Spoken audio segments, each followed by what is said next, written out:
Découvrez Sol, Terra et Luna. 3 nouveaux modèles de GPT 5.6 partageant le même socle technique mais conçus pour des usages distincts. Leurs tarifs varient d'un facteur 5. Dans cette vidéo, nous allons apprendre à choisir le modèle idéal pour chaque tâche et optimiser vos coûts opérationnels. Pendant longtemps, nous avons choisi nos modèles selon leur numéro de version, supposant que plus le chiffre était élevé, meilleur était le résultat. Avec GPT 5.6, cette ère est révolue. Place à une spécialisation par rôle. L'idée est simple. Ne faites plus passer chaque requête par le modèle le plus coûteux.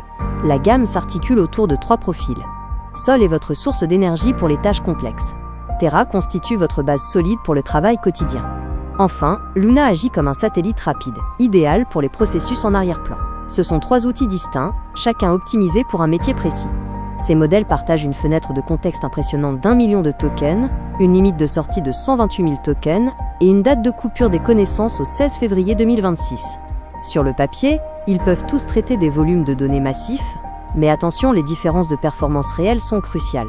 Le coût est le principal différenciateur. Avec un tarif multiplié par 5 entre Luna et Sol, le mauvais choix impacte directement votre rentabilité. Utiliser Sol pour une tâche banale, c'est gaspiller votre budget. Pour un produit en production, cela peut rapidement devenir un poids significatif sur vos marges.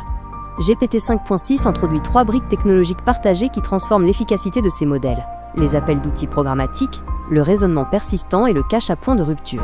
Ces innovations permettent aux modèles, même les plus légers, d'être pleinement opérationnels en production. La première innovation concerne les appels d'outils. Le modèle peut désormais écrire et exécuter des scripts JavaScript dans un environnement sécurisé pour coordonner ses outils de manière autonome. Cela réduit drastiquement les allers-retours avec le modèle, économisant entre 38 et 63% de vos tokens. La seconde brique est le raisonnement persistant. Lors d'échanges multitours, le modèle n'a plus à recalculer sa logique depuis zéro. Il conserve les étapes de raisonnement précédentes pour les réutiliser.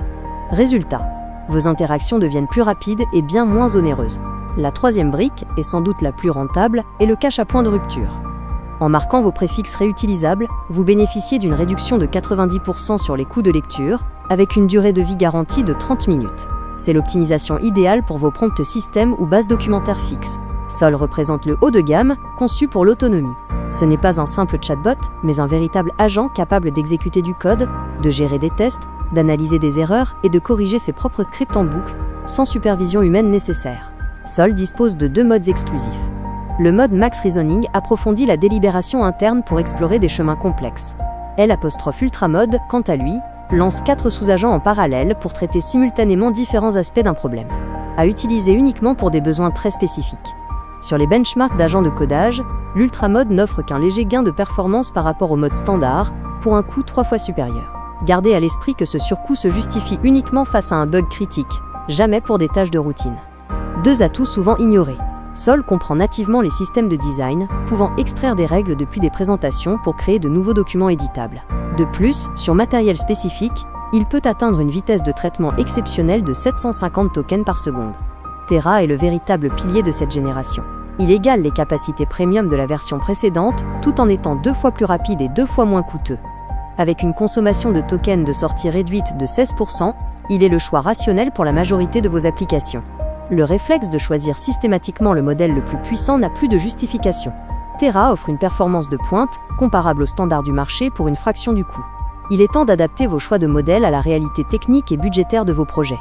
Pour 80% du travail quotidien d'une équipe, Terra est le point de départ par défaut.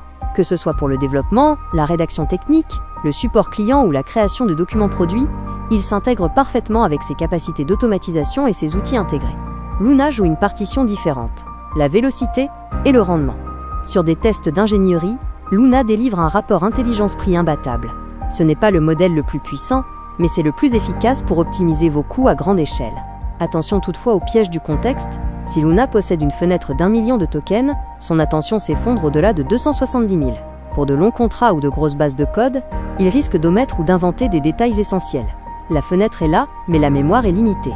Utilisez Luna pour le volume et la répétition. Classification, résumé court, routage de tickets ou pipelines RAG simple. C'est l'outil idéal pour les tâches réactives tournant des milliers de fois par jour, tant que vous ne lui demandez pas de retrouver une aiguille dans une meule de foin. Ne choisissez pas un seul modèle, enchaînez-les. Luna fait le triage, Terra gère le travail courant, et Sol n'intervient qu'en cas de besoin critique. Déclenchez seul manuellement, comme on sort un extincteur, uniquement lorsque la situation l'exige.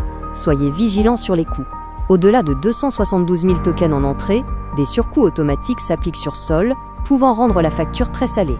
Dégrossissez vos données avec Luna ou Terra avant de faire remonter les informations essentielles à Sol pour éviter ce scénario budgétaire.